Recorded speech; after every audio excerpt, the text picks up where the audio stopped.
1, versículo 12 diz: a prisão de Paulo contribui para o proveito do Evangelho.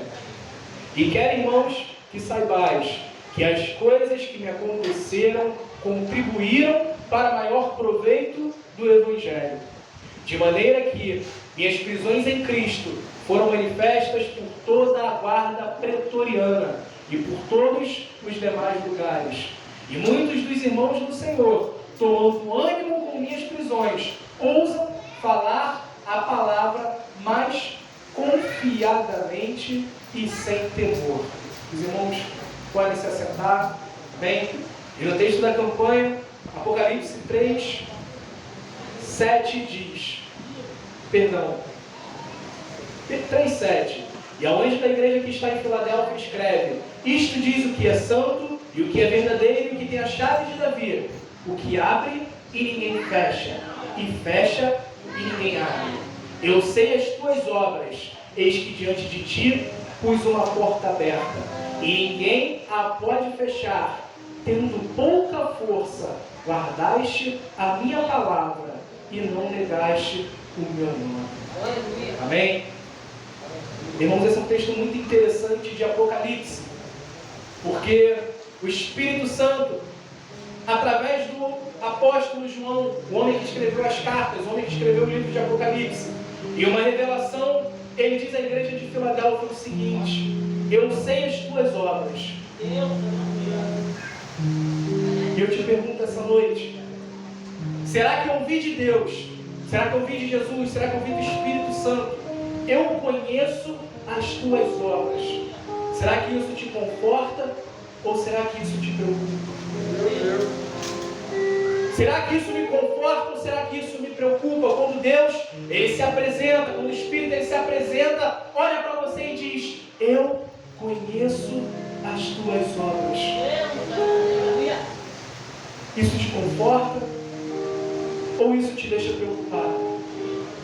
Para aquela igreja de Filadélfia, o Espírito completou e disse: eis que diante de ti pus uma porta aberta e ninguém pode fechar. Tendo pouca força, guardaste a minha palavra e não negaste o meu nome. Quando a gente analisa essa palavra e a gente lê tendo pouca força, a gente acha que esse pouca força é pouca força espiritual, mas não. A igreja da Filadélfia foi a única igreja que somente recebeu elogios.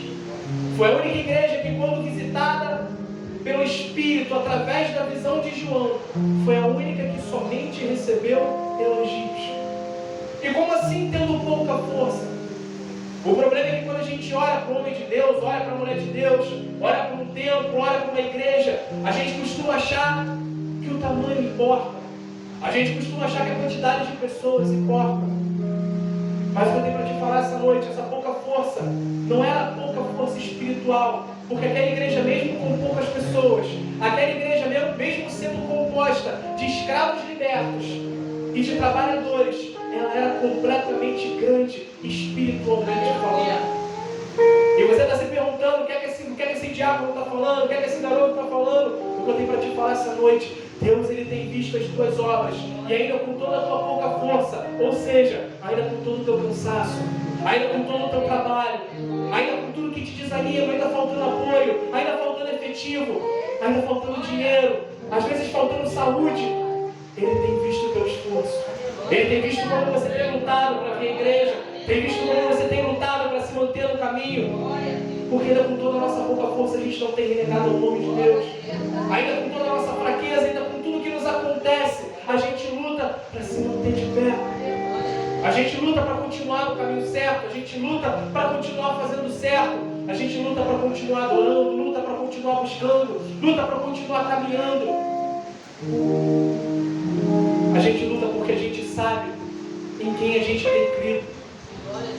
E a gente sabe que Ele é poderoso para fazer infinitamente mais de tudo aquilo que pedimos, pensamos e possamos imaginar. A gente sabe que ainda que esteja doendo, Deus, Ele é a nossa força. Ainda que esteja difícil, Deus, Ele nos sustenta. Ainda que a gente caia, Deus, Ele nos levanta. Ainda que a gente pense em desistir, a palavra de Deus, ela diz que Ele não dá uma provação que a gente não possa suportar. E que Deus maravilhoso é esse? que ainda assim envia um escape para que a gente possa resistir no dia mau. Que Deus maravilhoso é esse que a gente serve, que abre porta onde não tem porta, que abre porta onde não tem parede, que muitas vezes a gente não enxerga. Mas uma coisa muito interessante nessa passagem, ele diz: eis que ponho sobre ti uma porta aberta. Deus ele não falou que colocaria uma porta. Deus ele não falou que seria no futuro, seria no presente. Eu coloco sobre você uma porta aberta. A porta da tua bênção ela já está aberta na tua frente. A porta do teu milagre ela já está aberta na tua frente. A porta da tua cura, da tua libertação, a porta do impossível ela já está aberta na tua frente. E aí você se pergunta: mas já como eu não estou enxergando? A porta ela não se abriu. Irmão, a tua bênção, o teu milagre, a tua cura já está preparada. Deus ele não prepara o teu milagre para você. Deus ele não prepara a tua cura para você. Deus ele não prepara a tua vitória para você. Ele prepara você para que você receba a tua vitória. Ele monta você para que você receba o teu milagre. E aí você pergunta: mas está demorando muito. O tempo de espera é o Espírito Santo falando para você: não é você que manda, sou eu que estou no controle. Não é você que decide, sou eu que decido. Não é você que resolve, sou eu que resolvo para você. E aí a gente entra na carta aos Filipenses. O que Paulo ele disse? Quero, irmãos, que saibais que as coisas que me aconteceram contribuíram para o maior proveito do Evangelho. E quando a gente para analisar quem foi o apóstolo Paulo, sabemos que Jesus pessoalmente levantou 13 apóstolos, levantou os 12 e pessoalmente levantou a Paulo. Que a palavra relata que em visão ele se apresentou para Paulo. Em Atos 9, você conhece essa passagem até melhor do que eu. E a palavra relata que Paulo caiu ao chão. E Jesus disse para ele: Paulo, Paulo, dura para ti recalcitrar contra os aguilhões. Eu citei 13, eu sei que foram 14, mas Matias, ele não foi levantado por Jesus. A palavra relata que os discípulos lançaram sortes e levantaram ele para o lugar de Judas. Mas Paulo foi o 13º apóstolo levantado por Jesus. Paulo, esse que foi perseguido. Paulo, esse que foi desconsiderado pelos próprios apóstolos. Esse que quando Jesus ele se apresentou em visão para Ananias e disse: um varão virá até você. Ananias ele retrucou e disse: mas mestre, não é Paulo aquele que perseguia os crentes? Não é Paulo aquele que torturava? Paulo ele foi desacreditado pelos próprios profetas, pelos próprios homens de Deus levantados por Jesus. Mas tudo isso contribuiu para o proveito do Evangelho. A carta aos Filipenses era considerada, teologicamente falando, o livro mais feliz e mais alegre do Novo Testamento. Por que eu estou dizendo isso? Porque Filipenses foi escrita durante a prisão de Paulo. E como é que pode uma carta, um livro, ser considerado o mais feliz do Novo Testamento se ele foi escrito enquanto Paulo estava na prisão? Porque a situação que você passa, ela não pode determinar o que será do seu futuro. Paulo ele estava preso, mas ele sabia que o milagre viria. Você pode estar preso espiritualmente falando, você pode estar preso no problema, na dívida, na doença. Não sei qual é a sua prisão, mas isso não pode determinar o que será o teu futuro. Porque o teu futuro ele pertence ao Todo-Poderoso. A momentânea tribulação que nós temos passado não há de se comparar com o peso de glória que há de vir sobre a minha e sobre a tua vida. Irmão, esse problema ele vai passar, essa doença ela vai passar, esse inferno que está acontecendo na tua vida, ele vai passar. Eis que tudo se fez novo. Mas falando, eu não estou enxergando, eu não estou vendo, você não precisa ver. O que você precisa é crer, porque Deus, ele fará. Toda promessa passa pelo teste do tempo. Toda promessa passa pelo teste do tempo. E aí você se pergunta: mas eu estou passando por tudo isso? Porque a promessa ela não é feita quando você está por cima. A promessa ela é feita quando você está embaixo. Como assim embaixo? A promessa foi feita na vida de José quando ele estava dentro do poço. Jesus ele resistiu à tentação e foi servido por anjos quando ele estava no deserto. A promessa é feita quando estamos totalmente e completamente dependentes do Todo-Poderoso. Porque se Deus ele chegar para você e revelar que você vai ser bem sucedido quando você está com dinheiro no bolso, a glória não vai ser dele, a glória vai ser tua. Se Deus ele falar que você vai ser curado quando você não tem nada, a glória não será dele, a glória será sua. Mas é quando você está triste, quando você está à beira da depressão, que ele se apresenta e diz: não temas, varão valoroso, eu sou contigo. É quando você está enfermo na cama, que ele se apresenta e diz: eu sou a cura. É quando você está sozinho, sem amigos, sem ninguém, que ele se apresenta e diz: a minha alegria é a tua força. E a gente para e analisa e pensa que Deus é esse que a gente serve, que relatado na palavra diz que desde a antiguidade ainda não se viu nem ouviu um Deus que trabalha em favor daqueles que nele esperam. A sua função é esperar, a sua função é obedecer, a sua função é crer, porque ele vai fazer um milagre. Oh, glória! Filipenses ele foi escrito na prisão. E um versículo muito conhecido de Filipenses está em Filipenses capítulo 4, que diz: tudo posso naquele que me fortalece.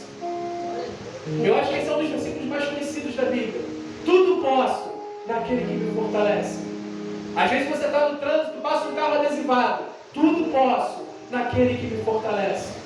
E a gente acha que esse versículo é o versículo do crente super-homem. Eu posso tudo com Deus. Com Deus eu vou vencer tudo. Com Deus eu vou fazer tudo. E aí você para e lê 2 versículos acima, onde Paulo diz: posso estar abatido, posso estar alegre, Meu Deus, posso estar faminto, posso estar triste. Tudo posso naquele que me fortalece. Eita glória! E quando você para fazer hermenêutica, quando você para analisar o que esse versículo diz, ele quer dizer que ainda que você esteja triste, Deus ele é com você. Ainda que você esteja chateado, Deus ele é com você. Ainda que você esteja doente, Deus ele é com você. Ainda que você esteja à beira do túmulo, Deus ele é com você. Porque se Deus ele não fosse com Lázaro, ele não levantaria do túmulo. Se Deus ele não fosse com o filho da viúva de Naim, ele não teria ressuscitado. Se Deus ele não fosse com Naamã, ele não seria curado da lepra. Deus é com você, qual é o teu problema? A palavra de Deus ela diz: agindo Deus, quem impedirá? E você está achando que vai perder a batalha por causa de um probleminha? Irmão, Deus que você servimos, ele foi o Deus que abriu o mar vermelho para o povo de Israel passar. O Deus que derrubou a muralha de Jericó. O Deus que cura, que salva, que liberta. O Deus de Abraão, de Isaac, de Jacó. O Deus que com uma ordem fez com que Moisés batesse com um cajado e abriu o mar vermelho. Um Deus que cura, que salva, que liberta, que ressuscita. Que problema é esse que você está com medo dele não resolver? Que porta é essa que você acha que ele não vai abrir? O problema é que tem se levantado uma geração de crentes que é um crente ateu. Crê que Deus existe, mas não crê que Deus funciona.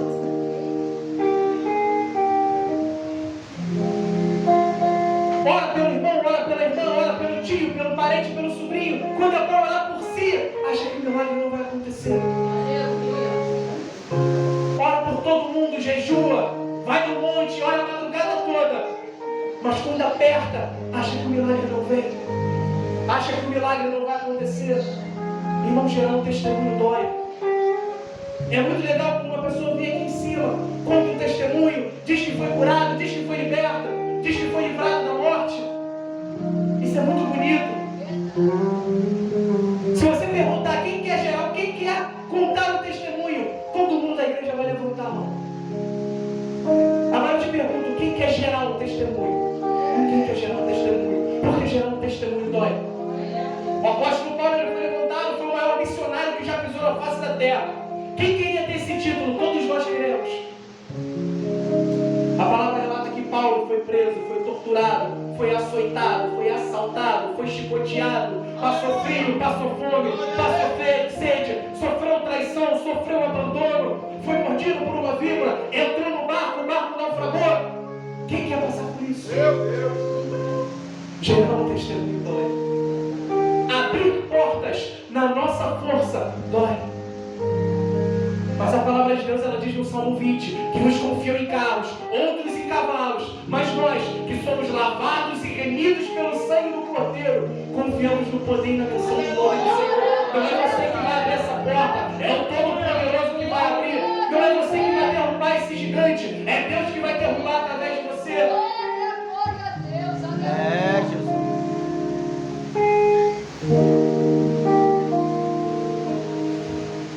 E Paulo diz, de maneira que minhas prisões em Cristo foram manifestas por toda a guarda pretoriana e por todos os demais lugares.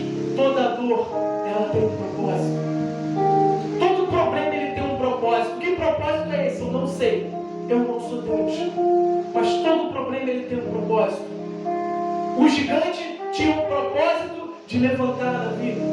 O poço tinha um propósito de levantar a José. O teu problema tem um propósito de fazer com que o poder de Deus se glorifique na sua vida. A palavra de Deus, ela diz que os discípulos estavam andando com Jesus e encontraram um cego de nascença. E pela cultura local, pela cultura da época, uma pessoa quando nascia com algum problema, os pais ou alguém da sua descendência era responsável por aquele pecado, era responsável por aquele problema. Mas a palavra relata que os discípulos olharam para Jesus e disseram: mestre, quem foi que pecou para que ele nascesse cego? O pai, ele ou a mãe? Muitas pessoas olham para você e se perguntam: quem será que fez? Será que foi ele que deu mole? Será que foi ela que vacilou? Será que foi ele que errou para ele estar passando por isso? Quantos problemas a gente passa na nossa vida e o dedo aponta achando que foi a gente, e o dedo aponta achando que a gente errou, e o dedo aponta achando que a gente vacilou. Mas o que eu tenho para te falar essa noite é aquilo que Jesus, ele falou para os discípulos: não te digo que nem ele, nem o pai, nem a mãe pecaram, mas ele nasceu assim, para que nele fosse manifesta a glória de Deus.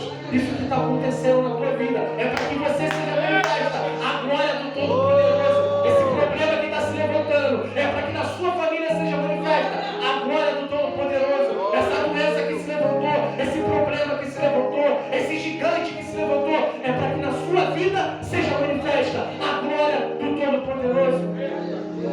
E aí você se pergunta: mas por que eu estou passando por tudo isso? Eu te trago a vida de Jó. Jó era o homem mais rico do Oriente. Jó ele tinha empregados, ele tinha família, ele tinha tudo a seu dispor. Mas a palavra relata que um certo dia veio como um vento e tirou tudo de Jó. Os filhos morreram, os criados morreram, os animais morreram. E Jó, aquele que era o homem mais rico do Oriente, temente a Deus, homem justo, servo do Todo-Poderoso, ele se encontrou sozinho com sua esposa, limpando o caco de telha, limpando suas feridas com o caco de telha.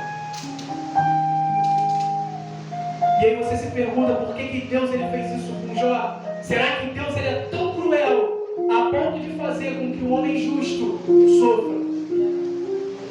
Mas no final do livro de Jó, a gente passa a entender o que Jó quis dizer. Porque Jó, depois de passar tudo por que ele passou, ele olha para o céu e diz: antes eu te conhecia, te ouvia. Hoje os meus olhos podem te ver. Hoje eu ando contigo. Irmão, mais importante do que tudo que a gente pode ter na face dessa terra é andar com o Todo-Poderoso. Mais importante do que ouvir falar de Deus é ver que Ele existe. Mais importante do que ouvir falar do Todo-Poderoso é enxergar o que Ele pode fazer na minha vida, na sua vida, na vida da sua parentela, na vida daqueles que estão com você. Mais importante do que ouvir é conhecer. Oh, glória!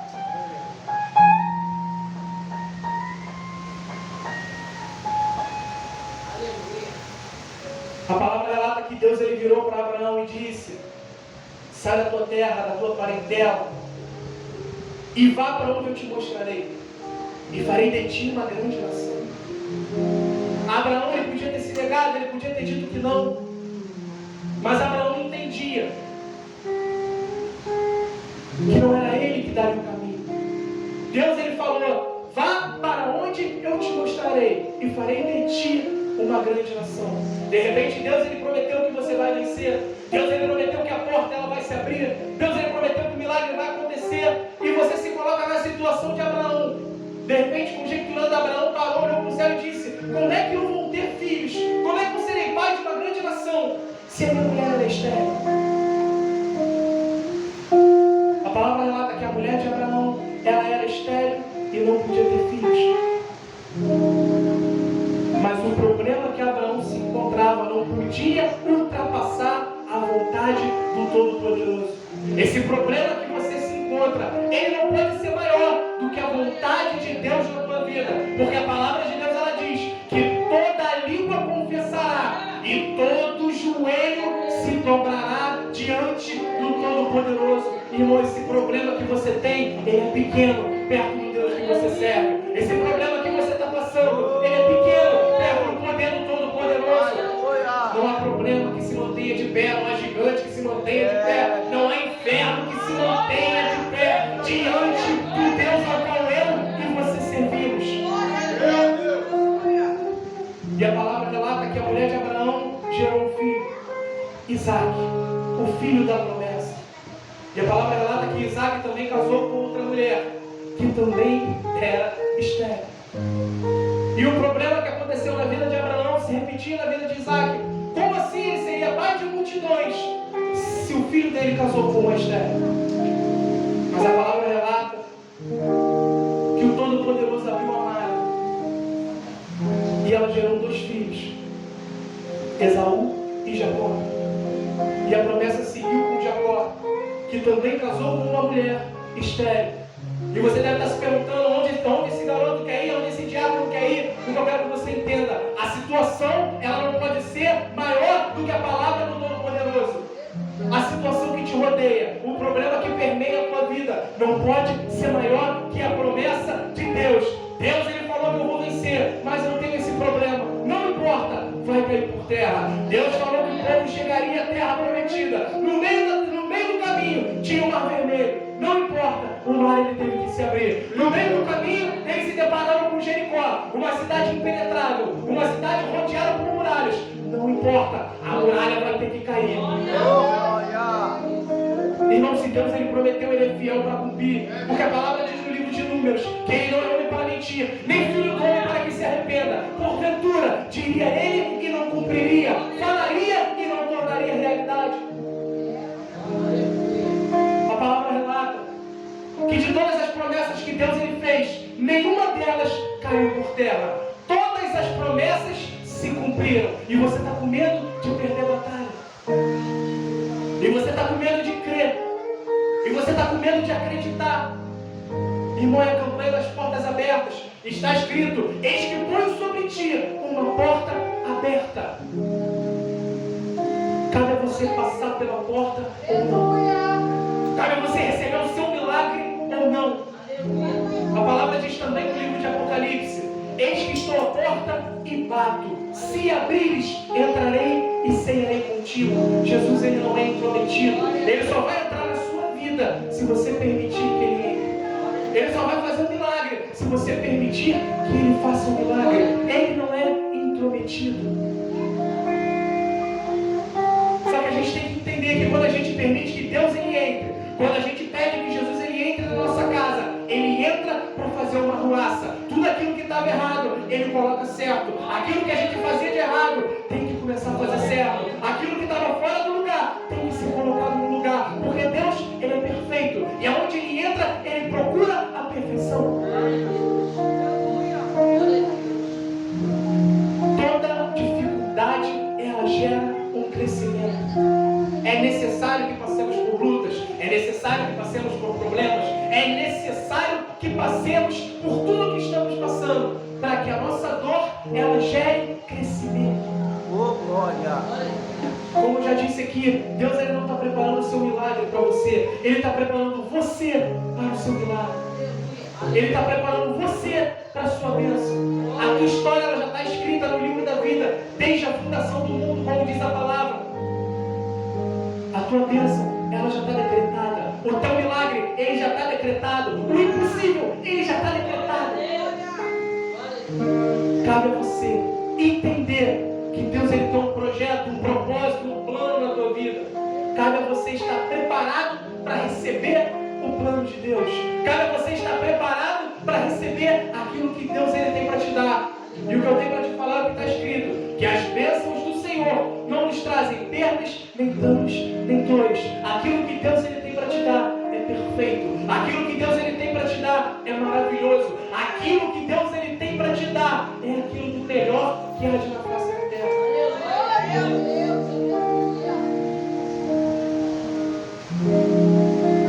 A palavra relata que Davi, ele teve a sua batalha mais conhecida. Se você perguntar, se eu te perguntar essa noite qual foi a maior batalha de Davi, qual foi a batalha mais conhecida, todos aqui responderão, foi contra Golias. E se eu te perguntar qual foi a batalha mais difícil de Davi, não foi a de Golias. Como assim, diabo, não foi a de Golias? A Bíblia relata que antes de Golias, ele enfrentou o leão e ele enfrentou o urso. Davi estava sozinho quando ele enfrentou o leão, e Davi estava sozinho quando ele enfrentou o urso. Se a gente puxar para a biologia, sabemos que o leão ele é um animal com características animalescas. Ele não pensa, ele não tem consciência, ele simplesmente ataca. E um leão, biologicamente falando, ele tem uma média de peso de 200 quilos. Um urso também, nas mesmas características do leão, pesa em torno de 400 quilos. A Bíblia dá a medida exata da altura de Golias, cerca de 2,90 metros de altura. Entre 160 e 210 quilos. Um homem de guerra, um soldado. Se você for parar para analisar, teologicamente falando, a pior batalha de Davi foi contra o urso. E eu te pergunto, por que não foi a batalha mais conhecida de Davi? Porque a pior batalha, as piores batalhas, os piores sofrimentos, as piores tristezas, ninguém fica sabendo.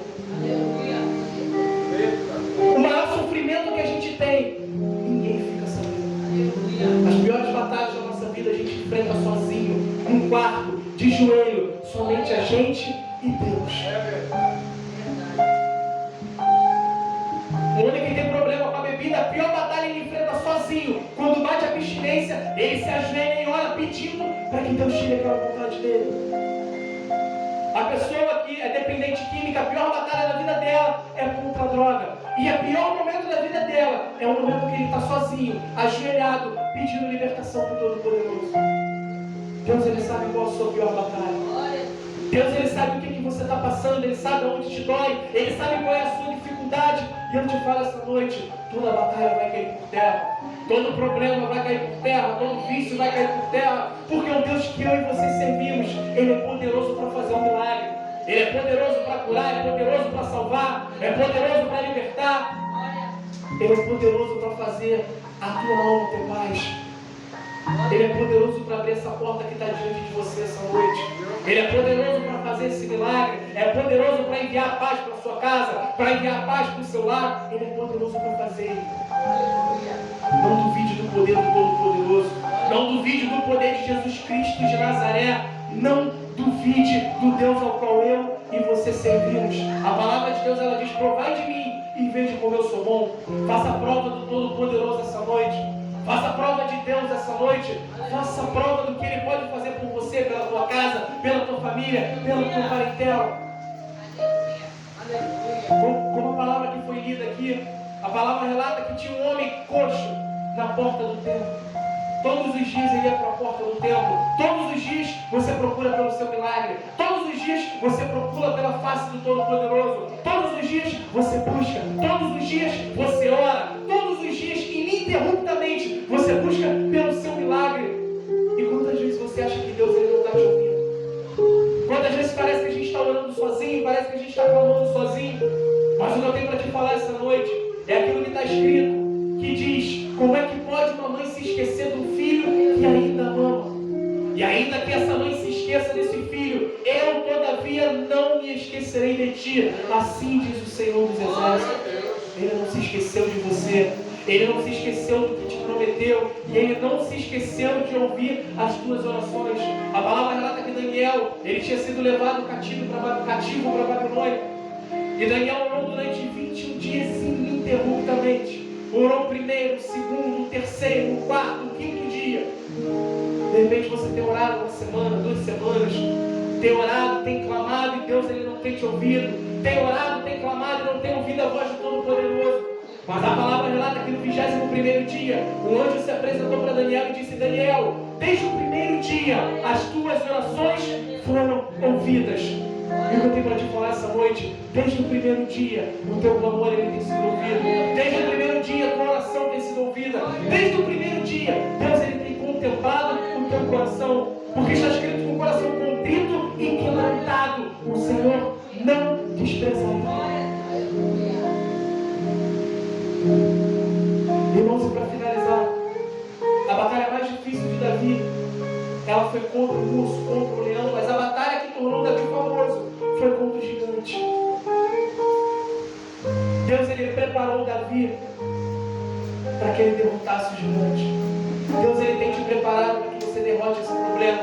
Deus ele tem te preparado para que você supere esse problema. Deus ele tem te preparado para que quando você cruza essa porta que está aberta diante de você, você entenda que não foi na sua força, não foi na sua influência, não foi na sua dicção, não foi no seu diploma.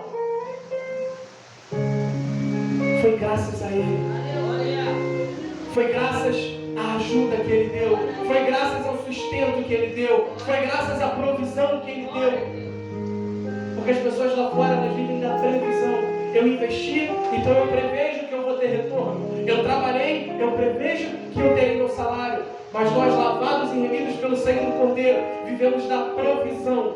Hoje eu fiz, e amanhã Deus, Ele proverá. Hoje eu tenho que comer, e amanhã Deus proverá. Hoje eu estou curado, hoje eu estou enfermo, e amanhã Deus proverá.